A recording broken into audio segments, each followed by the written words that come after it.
Hi, this is the final video in this project. So good job, you made it this far. So in this video, we're just going to talk about how to finish this little project up, and then you can go ahead and submit it. In the last video, we created some of this text. I think we worked on this text, and I think I'm going to actually change the font on this text right here, and then we'll talk about the next steps to go through. So you should be able to download a font now, right? I just did that. So I'm going to choose one of those fonts that I just downloaded. Let's see here. I'm going to choose one that has just a little bit more personality than that plain one that I had in there. Again, these are all in alphabetical order, so they should be sort of easy to find. I'm going to go with Paper Daisy. I downloaded that from the same website that I showed you in the video. So that's from dafont.com. Now this one is, I need to edit this text just a little bit to make it exactly how I want it. So what I'm going to do is I'm going to actually probably stretch it out horizontally, and I'm in my character palette right now, just applying a few little edits here. So I'm going to stretch it out a little bit more horizontally, and then I'm going to decrease the spacing in between my letters just a little bit because they were spaced out pretty well.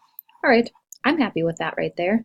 Okay, so my next step now is, I'm going to turn this layer off, is we are going to just create the holiday and season text, and then we'll add in the background, and then we will be done. Okay, so to do that, what we can do is, we could do this in a couple of different ways.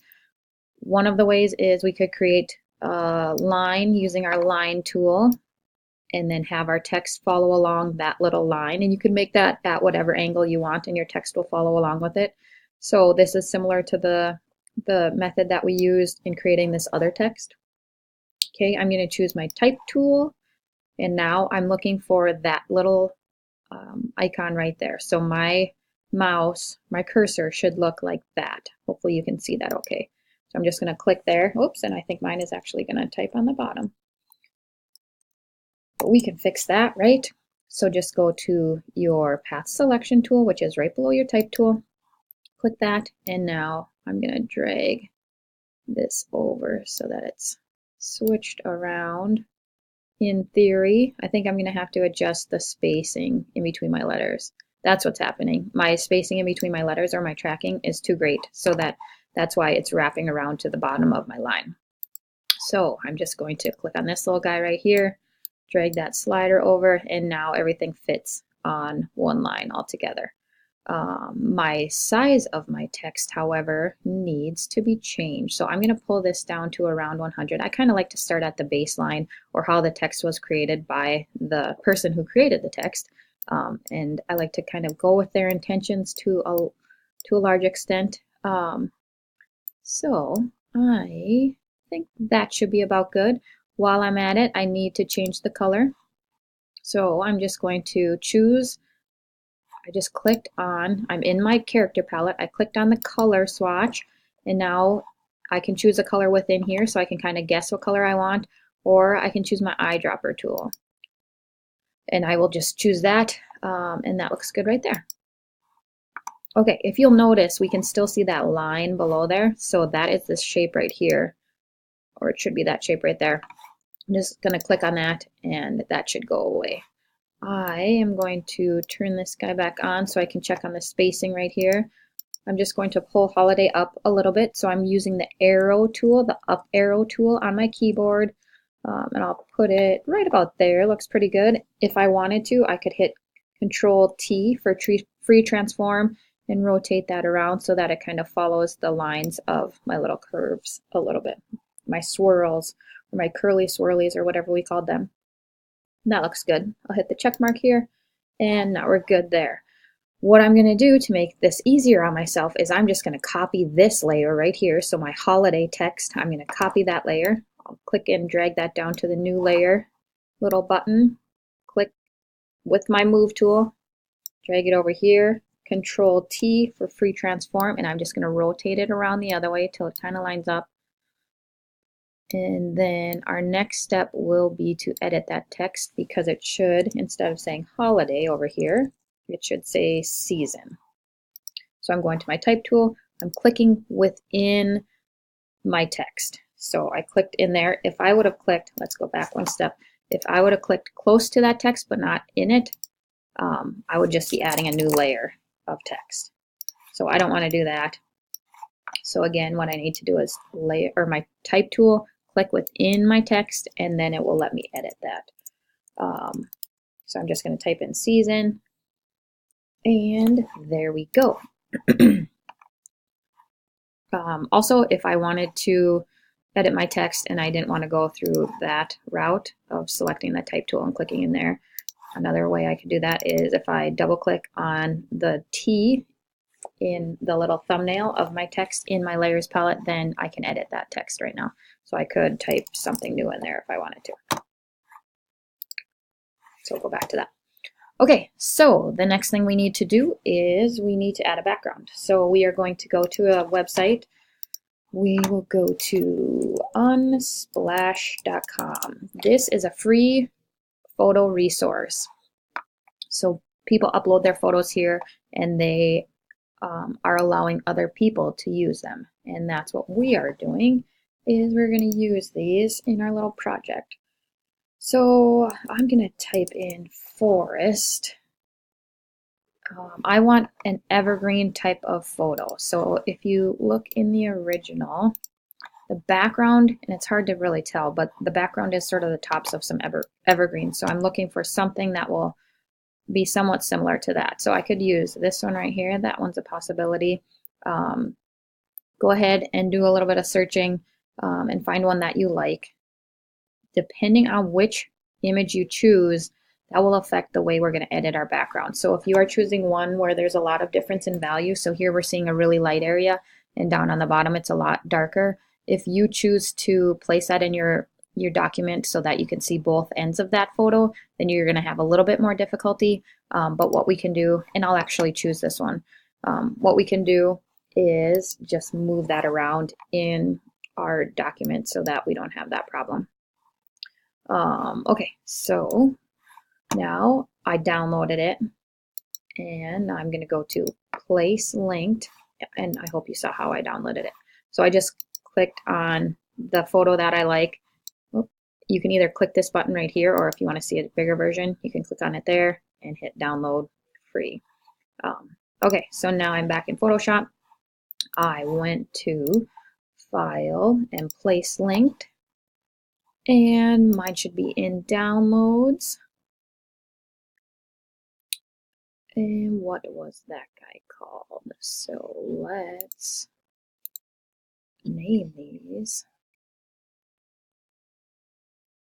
There it is.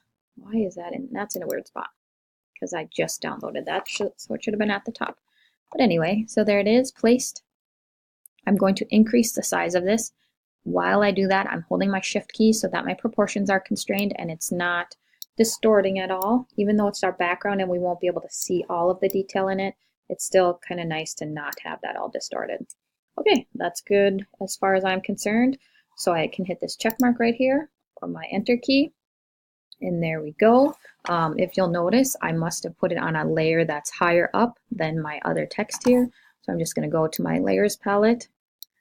Here it is right here. And as you can see in the layers palette, this one, my background of my trees, is above season and holiday. So I'm just going to click. I'm going to pull that down. I'm actually going to pull that down a little bit farther because we're missing some other stuff. So I'll go close to the bottom. And there we go. That's getting pretty close to the way I want it. The other thing that I am just going to do is, if you look at the original, that background is back there. Like you can see the outline of the trees, but nothing is super well defined. It's got sort of a muted feel to it. So what I'm going to do is this fill layer, plain black fill layer that I've been toggling on and off so that we can see what we're doing. I'm going to turn that one back on, and I'm just going to reduce the opacity a little bit. Pull that down a little so that I can see the tree layer below it, but it's not as sort of vibrant as it was before. So I'm going to go around, I'll keep mine at 58%. That's a good that looks pretty good to me. Like that's a good, reasonable number. The one other thing that I'm going to do is I'm going to turn this background layer black and white. So I click back on this background layer. I should actually rename that while I'm at it. So I'll just name it trees, actually evergreens, because I have my other ones named trees. I have these guys named trees. So we'll go evergreens. And now I'm going to go up to my adjustments. And I am going to change this to black and white. So my adjustments are right there. If you don't see them, again, go to Window and make sure you click on Adjustments.